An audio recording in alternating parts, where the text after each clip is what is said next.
वाघुर्डे तालुका पन्हाळा येथील विवाहित महिला कविता प्रदीप रावण वय 28 हिच्या आत्महत्या प्रकरणात संशयित पती, सासरे व दीर यांना पोलिसांनी ताब्यात घेण्याच्या कारणावरून आज रविवारी रक्षा विसर्जनाच्या वेळी नातेवाईकांमध्ये जोरदार वादावादी झाली।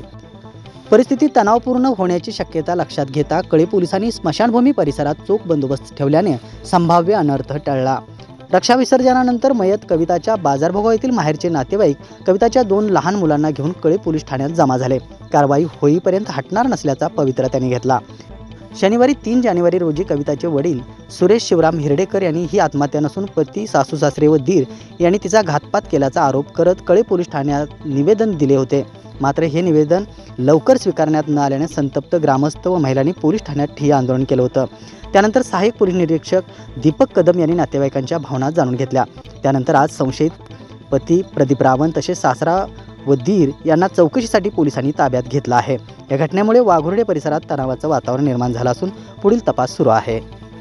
परवा जे आपल्याकडं आकस्मिक मृत्यू प्रकरण दाखल झालेलं आहे त्यातील कविता प्रदीप रावण यांच्यावरती काल पीएम झालेला आहे आणि त्यानंतर तपास सुरू आहे।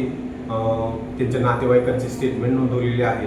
त्याचबरोबर आता मुलीच्या सासरची मंडळी यांच्याकडे नवऱ्याला आम्ही ताब्यात घेऊन त्याच्याकडेही चौकशी करत आहोत आणि त्याचे सासरे भाऊ ह्या सगळ्यांच्याकडे चौकशी करून चौकशीत तिचा घातपात झाला आहे किंवा तिनं आत्महत्या केलेली आहे हे निष्पन्न झाल्यानंतर आम्ही तात्काळ गुन्हा दाखल करून पुढची कारवाई करणार आहोत।